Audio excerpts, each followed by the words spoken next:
few of the topics in the second lecture and the rest of the topics in the third lecture. Okay. So we have already discussed what a normal chest X-ray looks like, right? Now we will be discussing some important chest pathologies. The first important pathology will be pneumothorax. So I'll ask any one of you, and you will answer me. Jawahir, Jawahir, you are here. Reply. Use your microphone, Jawahir. Jawahir. Yes, I want to hear from you. Jawahir is not here. Yasmin. Yes, Jawahir.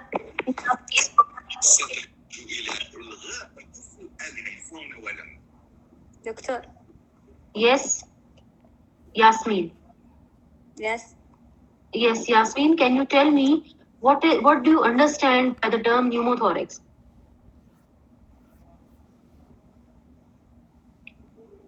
What does pneumo means?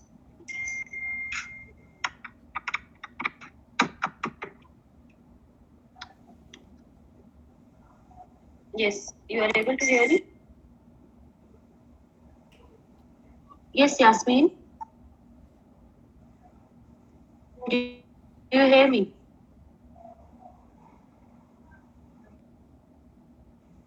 Okay. Yes, Yasmin, I am saying, what do you understand by the term pneumothorax? Air between two layers. Air in the pleural cavity. Okay. Okay, close your mic. So pneumothorax means there are actually two layers of the pleura, the parietal pleura and the visceral pleura, you know. And visceral pleura is actually connected to the actually adjacent to the lungs. So in between the two pleura, there is no air present, even not any amount of air present. Okay. So if you see the air present in the pleural cavity, if air is present inside the pleural cavity, then that means you are dealing with pneumothorax. Okay. So what is the problem with pneumothorax? What is wrong with the pneumothorax? Now we'll discuss that. So this is a chest X-ray showing you that air which was on the right side, you see here. Let me point out first. Yeah. So this is the right side, okay? This is the right side and this is the left side. So on the right side, in the right hemithorax, now you will not say lung, okay? Because lung normally has air, okay? The lung has, what is the lung composed of? Lung has alveoli which is containing air all the time. So here, when you describe this X-ray, you will say that you can see air in the hemithorax, okay? Hemithorax includes lung as well. Now, what is this structure? What is this opacity here? This is the compressed lung. Okay. Normal lung is black in color because of the presence of air in it. But the compressed lung is white here because it has been compressed by the surrounding air. So this air is present in the hemithorax and you are not able to see any vessel here. Okay. If you compare the two sides, on the left side, you are able to see small shadows, whitish shadows, which are those of the vessels. Okay. On the right side, you are not able to see any vascular shadow. So that means you are dealing with air in the right pleural cavity, which has caused compression of the ipsilateral lung, and you are not able to see any vascular shadow here. Now remember, this is a very important topic, and you will be asked multiple times, not only in radiology, in medicine, in surgery, in pediatrics, in final in your 6th year. Many times people will ask you what is pneumothorax in viva, in the clinical exam, in the MCQs, written exam, all the time. This is a very important thing you must not forget. What is pneumothorax? Okay, and how will you diagnose it? So pneumothorax means air in the pleural cavity, and you will diagnose it by seeing blackness, or you can say there will be hyperlucency. Lucent means, just like opaque means white, lucent means black when you talk in terms of radiology. Okay, so you will say hyperlucency on the right side with compression of the ipsilateral lung, and important point to note here is the trachea. However, it is not very clearly seen here. But the trachea, if it is central, that is important. If it is deviated to the other side, that is also important. Okay, how that is important, I'll tell you shortly. Okay, sometimes the skin fold, it resembles a pneumothorax. However, their most commonly skin folds are visible in very obese patients. Okay, so there are two types of pneumothorax: simple pneumothorax and tension pneumothorax. What is the difference between simple pneumothorax and tension pneumothorax? Radiologically speaking, if the trachea is central, you will say this is simple pneumothorax. If the trachea is deviated to the other side, pushed to the other side, you will say it is tension pneumothorax. Okay. Also, there can be shift of the heart as well. So if you can say the mediastinum is shifted away from the side of pneumothorax, you will label it as tension pneumothorax. What is the problem with tension pneumothorax? It is very dangerous for the patient. That is very important to recognize early, because the respiratory function is severely compromised. In case of tension pneumothorax, the person can die within minutes.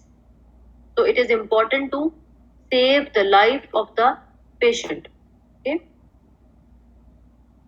right. This is tension pneumothorax. See, this is on the left side. You are able to see hyperlucency, blackness. You are not able to see any vascular shadow, any vessel here. And also, if you notice the trachea here, the red arrows are pointing towards the trachea. It is shifted to the other side, and heart is also shifted to the other side. So there is left-sided tension pneumothorax. Also, what you see here is some opacities in the right side. So the right lung is absolutely not normal. Actually, it is a diseased lung, but here you should focus only on the tension pneumothorax. Okay. Okay, so in this X-ray, this is X-ray of a female, because you are able to see the breast shadows here. This is the right breast and this is the left breast. In the female also, an important point to not miss is that you must be able to see the breast shadows whether they are present bilaterally. Sometimes a patient might be having mastectomy, breast removal, okay, of one side because of the presence of previous cancer. So when you see the chest X-ray of a female, always compare the two breast shadows. They must be present bilaterally. Okay. So what is present here is, on the right lung, if you notice, in the right hemithorax, there is again hyperlucency and there is absence of vascular shadow. Okay, vessels are absent here. Also, you see an opacity here along the mediastinum, along the right heart border. There is the opacity. What is this opacity actually? There is opacity. It is actually of the compressed lung. The right lung is compressed down because of the heavy or large amount of air outside. So if air is present in the pleural cavity, it has compressed this lung. Okay, this is partial collapse of the right lung because of the presence of excessive amount of air in the pleural cavity. Also, important thing to see here is the trachea. So trachea is central here. Maha Muhammad. Maha, are you here? Speak up. Yes, Maha. Yeah, Maha. So, can you tell me whether this trachea is central or deviated to the left side?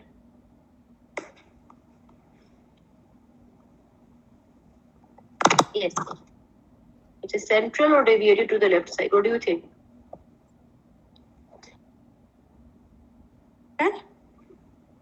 Yes. Is it central Central. or deviated to the other side? Central. Central. So, what I've just told you, Maha, if the trachea is central, will it be simple pneumothorax or tension pneumothorax?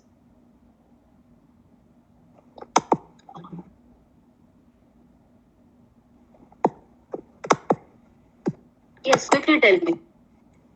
If the trachea is, it is simple pneumothorax. If the trachea is central, it is simple pneumothorax. If it is deviated to the other side, it is tension pneumothorax. Okay, thank you. Close your mic. Okay. Now this is a CT scan. This image is a CT scan of the chest showing the right lung. This is how CT scan looks like. So this is the right lung and this is the left lung.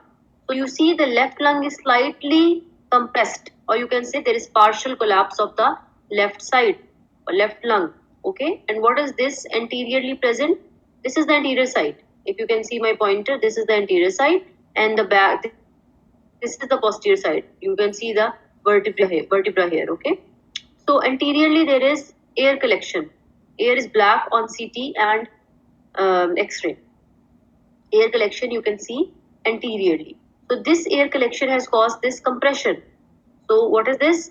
Simple pneumothorax. Why? Because heart is not pushed to the other side. If the heart is pushed to the other side, that means it is tension pneumothorax. Okay, remember this thing. What you notice is the trachea and the heart. If it is pushed to the other side, it is tension pneumothorax. If they remain central, then it is simple pneumothorax. Okay. Now, causes of a pneumothorax can be spontaneous. It can be traumatic. Now, how traumatic? Trauma can be through the chest wall, like for example, a stab wound injury, or it can be internal trauma, like the rupture of a bronchus from a motor vehicle collision, from road traffic accident. Okay. Whenever there is rupture of the bronchus, air will leak from the bronchus and it will be leaking into the pleura to lead to pleural air, which is not normally present. And what is a spontaneous pneumothorax? Spontaneous pneumothorax are usually seen in tall, thin males. There is a bleb or a air collection, small pocket of air collection present in the subpleural space in the apex of the lung. Okay, which when ruptures, it leads to small pneumothorax and breathlessness in the male. So this is an incidental finding. Okay. Now, pneumothorax can also be present because of some diseases, like for example, chronic fibrotic diseases or the diseases that lead to stiffening of the lung, like hyaline membrane disease. And number fourth cause of pneumothorax can be rupture of alveolus or a bronchiole during asthma. Now, how in asthma? Because in asthma the patient coughs violently. So in asthmatic attack, when the patient coughs excessively, cough leads to increase in the intra-alveolar pressure. Whenever you cough, okay, so this leads to increase in your intra-alveolar pressure. Sometimes when the person excessively coughs, there is too much increase in the intra-alveolar pressure that leads to rupture of the thin membrane of the alveolus. And when the thin membrane of the alveoli or the small bronchial rupture, air from the alveoli will leak into the pleural cavity. So that will lead to pneumothorax. Okay, any question regarding pneumothorax? Rahaf, are you here? Yes, sir. Okay, Rahab, can you tell me that how much amount of air is normally present in the pleural cavity?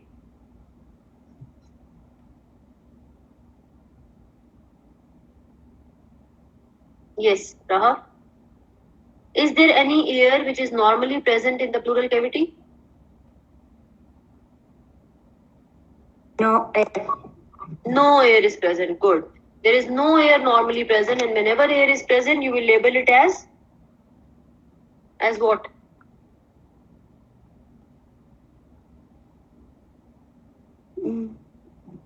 What is the diagnosis? If air is present in the pleural cavity, what you call it?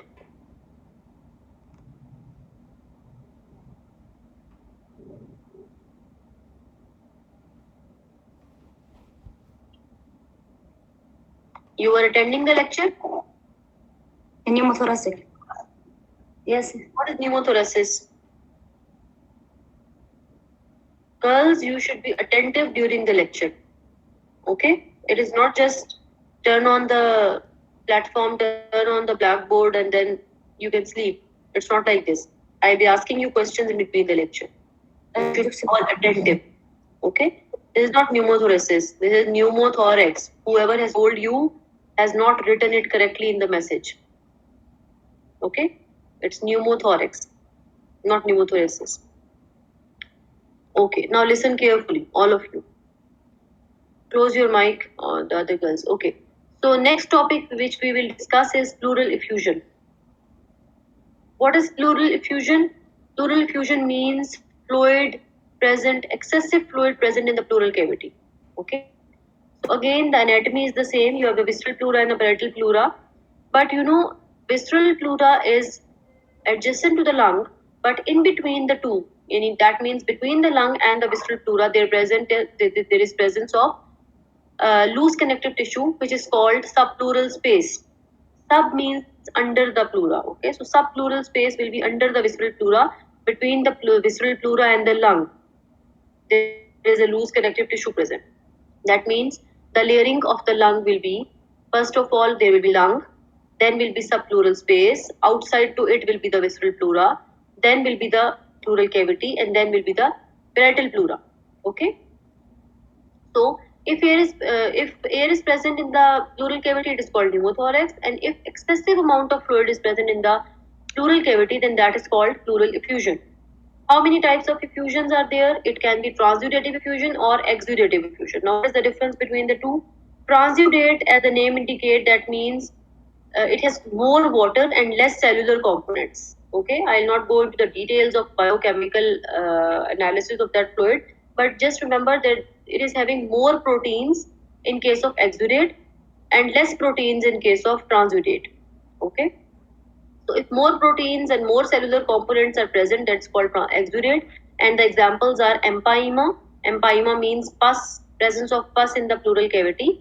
Hemothorax, which is the presence of blood in the pleural cavity. And chylothorax, which is the presence of lymph fluid in the pleural cavity. Okay, now this is the difference between the two, transudate and exudate.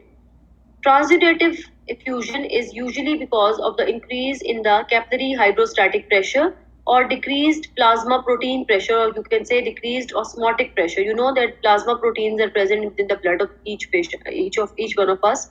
And what is the function of those plasma proteins? One function is that they hold the fluid component inside the blood vessels.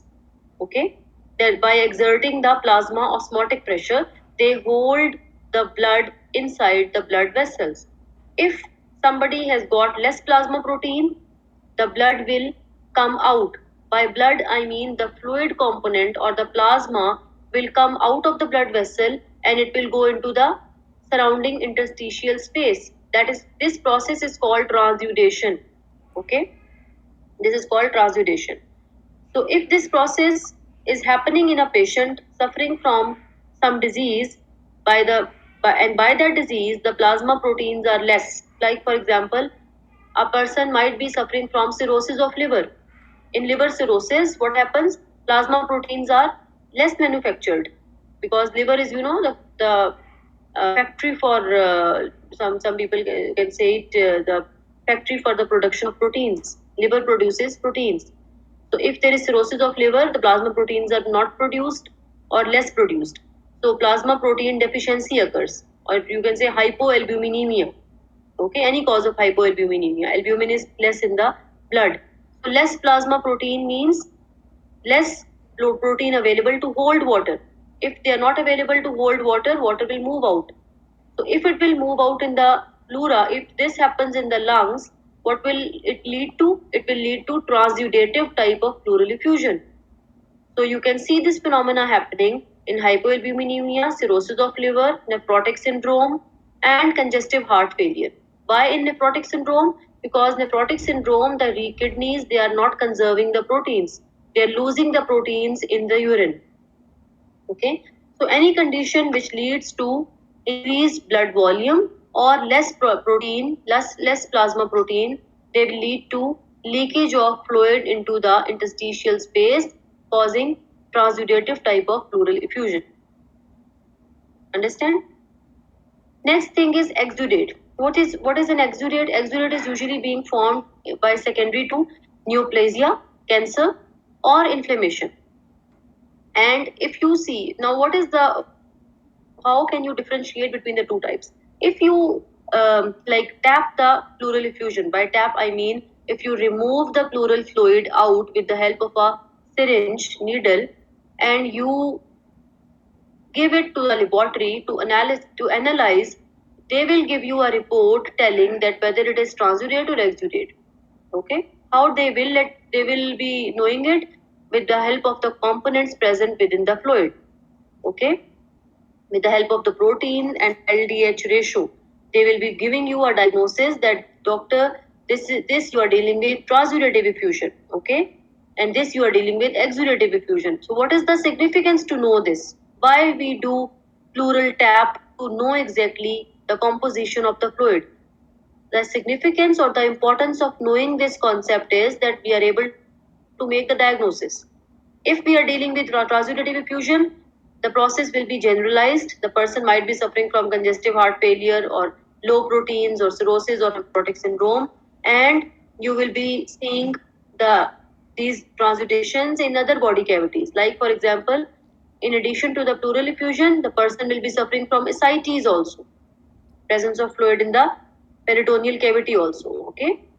However, if there is exudative type of effusion, this is usually localized because of the local inflammatory change, local neoplasia. Okay. So this is, yes, Reem, you want to ask a question? Yes, I have a question. I just want to make sure on congestion heart failure. It is occur in transudate, isn't it? Yes, you are saying that in case of transudate, in case of heart failure, you are saying that this is transudative effusion or not? Yes. Yes. Yes, this is transudative effusion. In case of heart failure, why there is transudative effusion? Now this is not because of the presence of protein. Yeah. This is not because of the less proteins, but because of the increased blood volume. Okay. Normally there are forces. Can you close your mic for a moment, Reem? Okay. Now my voice will be clear to you. So when I say plasma protein pressure, there are more forces acting within a blood vessel. One force is the plasma protein force, which is called plasma on clot pressure. The other and this force is actually keeping the fluid inside. Okay. The other force is hydrostatic pressure of fluid. Okay. Hydrostatic pressure of the fluid, it leads to, yeah, or it wants to move out. The blood volume or the fluid volume leads to hydrostatic pressure, and it wants the blood to move out of the blood vessel. So in case of congestive heart failure, or you can say heart failure, this hydrostatic pressure has increased. There is more blood volume available in the blood vessel. So more hydrostatic pressure, more fluid wants to move out. This is the physiology, or this you can say this is the pathophysiology behind the presence of transudative type of pleural effusion in heart failure. And it will not be limited to pleura only. It will be present in the peritoneal cavity as well, in the pericardial cavity as well. So when you deal with the transudative effusion, most likely you will be having ascites and pericardial effusion as well. So fluid will leak not only in the pleural cavity but also in the other body cavities in case of transudative effusion. Clear? Reem? Okay. Now we will be having, this is how this X-ray is showing you an effusion. You see there is blunting of the CP angle. Costophrenic angle is blunted and there is opacification of this area. Okay. Now we will be discussing some specific types of effusions. Hemothorax, you know, blood in the thoracic cavity. Empyema means pus. Chylothorax is actually lymph, but it's the increased triglycerides of the cholesterol. And why chylothorax happens? Because of the obstruction or the rupture of the lymphatic vessels. Okay. Now this is very important slide showing you the appearances of pleural effusions. Okay. Now, pleural effusion can be present on a chest X-ray in many different forms, depending upon number one, the amount of the pleural fluid present. Like for example, if a very little amount of pleural fluid is present, it will lead to blunting only. If moderate amount is present, that will lead to meniscus. I'll discuss these things one by one. So first is blunting. You know, normally fluid is present in the pleural cavity. 2 to 10 mLs of fluid is normally present. If more than 10 ml fluid it is present in the pleural cavity, it leads to accumulation, but not that 10 ml will not lead to blunting of CP angle. How much amount of fluid is needed to blunt the CP angle? it is different from lateral X-ray and PA X-ray, posterior X-ray, or you can say the frontal X-ray. It is said that 75 ml of, if more than 75 ml of fluid accumulates in the CP angle, it will lead to blunting on a lateral view, but not on the PA view. If more than 200 to 300 ml accumulates in the CP angle, that will lead to blunting on a frontal X-ray. By frontal, I mean PA or AP, posterior or retroposterior. Okay. So that means only 75 ml is needed to blunt the CP angle on lateral view. So what do you think? Which X-ray is more sensitive in the detection of pleural fluid? Frontal X-ray or lateral X-ray? Yes, I will ask Maha. Maha, are you here? Maha, speak up. Yes. Yes, Maha. I'm just telling you about the blunting of the CP angle. What do you think? Frontal X-ray is more sensitive or lateral X-ray is more sensitive in the detection of pleural effusion? Which X-ray detects even less amount of pleural fluid early? By sensitive, I mean which one will pick early?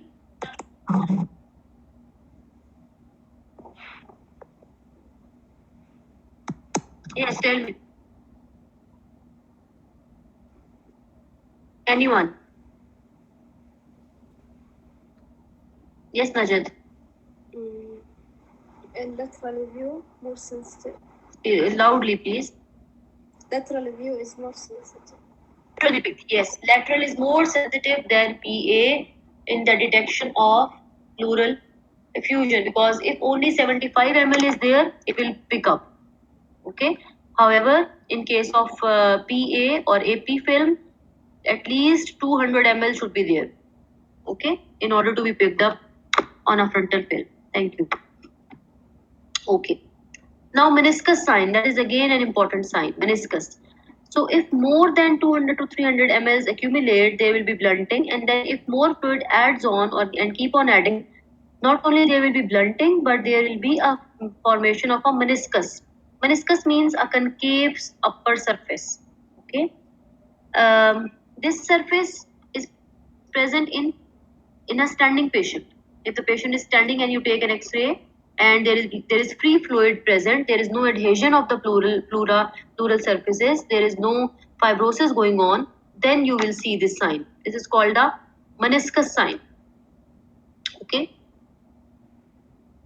Next will be effect of position. Now you know that the fluid present in a free state can be is under the action of gravity, because gravity is always there. Okay, Earth's gravity is always there. Now when the person is standing, the fluid is present on the lower aspect. If the same person lies down supine, there will be redistribution of this fluid. How this happens? Like for example, now this first X-ray is the X-ray of no, not this. First you will see this erect, okay, erect patient. Erect means standing patient. Now this erect film is showing the pleural fluid which is present here on the lower aspects. If the same patient lies supine, there will be redistribution of this fluid, and there is haziness in this X-ray because fluid is going to involve the posterior aspects of the lungs. Why? Because posterior aspects of the lungs will be dependent in supine position. Okay, by dependent I mean they will be lower than the anterior parts. For example, when you lie down supine, take your example, when you lie down on bed, what happens? Anterior side is up and the posterior side or the back side is low. So fluid will fall below. Fluid tends to fall under the action of gravity to the posterior aspect of your lung. Okay, so this will create haziness on X-ray. Okay, this is called redistribution of fluid, and this only happens in case of free fluid. If again I am repeating, if there are pleural adhesions present, this will not be happening. Okay. Okay, coming to the next thing, subpulmonic effusion. This is a special type of effusion where the fluid accumulates at the base of lung only between the visceral and parietal pleura, and it causes apparently the diaphragm will be raised. If you see this X-ray, you will be. If I ask you what's wrong here, you will say there is elevation of the right hemidiaphragm. Okay, there is actually not elevation of the diaphragm here. The actual problem is that fluid is present here, which is giving you a false impression of elevation of diaphragm. Okay, how do you get to know that fluid is there? You will take help from ultrasound. If you see unilateral elevation of hemidiaphragm, then that means 2 to 3 things. What can be the possibilities? Number one is subpulmonic effusion. That means fluid is locally present and you are able to see it on ultrasound. Second possibility is there can be phrenic nerve palsy. Okay, because you know phrenic nerve is the nerve which supplies the diaphragm. If there is palsy of the phrenic nerve, what happens? Diaphragm is elevated. Okay, so this is called subpulmonic effusion, localized type of effusion, and this is a subpulmonic effusion on the right side. Sorry, left side. The previous one was on the right side. Now, loculated effusion. Loculation means adhesion. If the pleural surfaces are adherent to each other at some point, what will it lead to? It will lead to accumulation of fluid between these two surfaces, and the fluid will be remaining there. It will not be able to move freely. Like for example, in this X-ray, you are able to see an opacity. This opacity is actually fluid trapped between the pleural surfaces in a horizontal fissure. This is the area of horizontal fissure, right horizontal fissure. Okay. So in the right horizontal fissure, you know, the pleura, it dips down and comes back because the pleura has to cover each and every aspect of the lung. So wherever there is fissure, pleural covering will dip down and then come back. So if in this dipping the fluid is trapped, it will remain there. And on X-ray, you will be having an opacity type of a thing, a mass type of an appearance. So some person who doesn't know this might say that this is a lung mass because it appears like a lung mass, right? So this is not actually lung mass. This is pleural loculated effusion. How will you diagnose it? If you see such an X-ray, you can take help from an ultrasound or a CT scan. And better is not to do a CT scan, and better is to wait for you can say 1 to 2 weeks, and it will resolve on its own. This is called vanishing tumor. Vanishing means disappearing. Okay, so vanishing tumor or pseudo tumor. Why it is called pseudo tumor? Pseudo means false. Okay, so it's a false tumor because it gives you a false impression that a tumor is present. However, the tumor is not actually present. This is loculated effusion. Another type is lamellar effusion. Now, lamellar effusion is again not a typical effusion. It is a special type of effusion where the fluid collects in the loose connective tissue between the lung and the visceral pleura, and that's why it is not free. Okay, it is not free flowing, and it only happens along the chest wall. You can say there is fluid collection along the chest wall. This is called lamellar effusion. Okay, and it most commonly occurs within the setting of congestive heart failure or lymphatic spread of malignancy.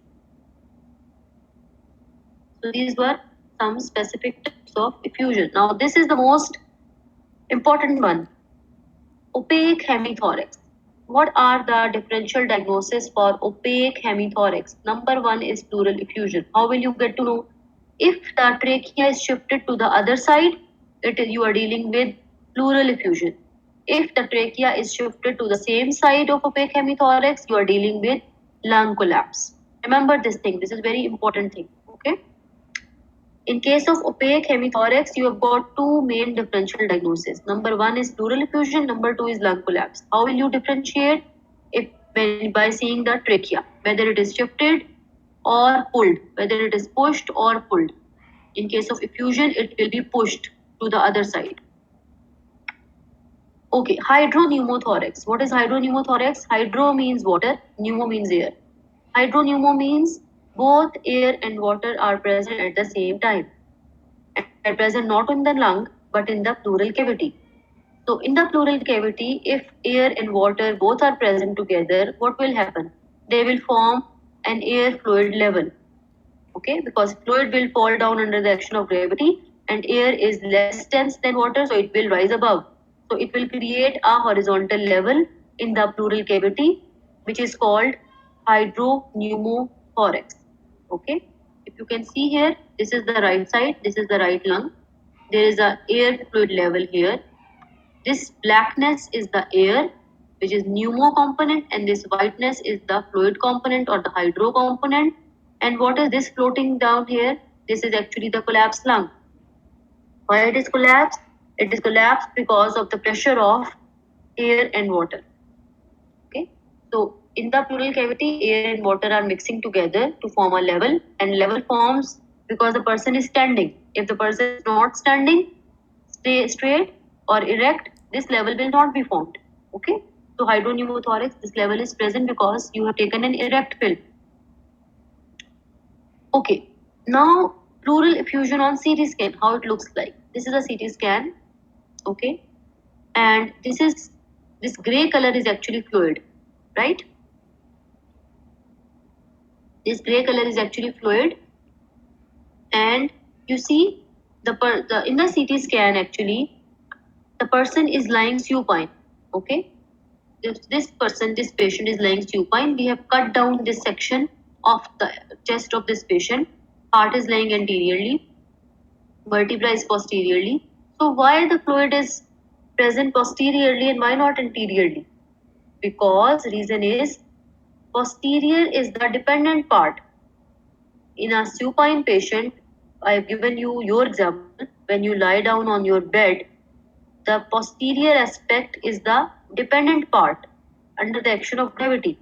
So when the patient lies supine on a CT scan couch, the posterior will be dependent part, fluid will fall down posteriorly, and you will be able to see the pleural effusion along the posterior aspects of the patient. Okay, and fluid appears now in the CT scan chest. In the X-ray discussion, I will tell you what are the windows and how do you get to know. But for now, remember, this is the mediastinal window, not the lung window, because you are not able to see the lung details or the lung vessels here. If you see black lungs and gray and white structures of the mediastinum, you are dealing with mediastinal window. What is that window? I will tell you in the X-ray discussion. Okay? So this is how pleural effusion looks like. So the take-home points are pleural effusions are transudate exudates, and it takes about 200 to 300 ml of fluid to blunt the CP angle. Meniscus sign is very important, and another important point is that pleural effusion, it will lead to shifting of the mediastinal structures away from the site of the pleura. Now this radiological aspect of pneumonia and other things we'll discuss in the next lecture. Any questions from this pneumothorax and pleural effusion? Yes. Any questions?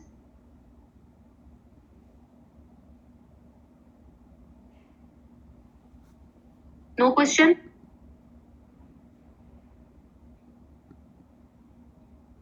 Okay. Thank you. We'll join in the next lecture at 12 o'clock, inshallah.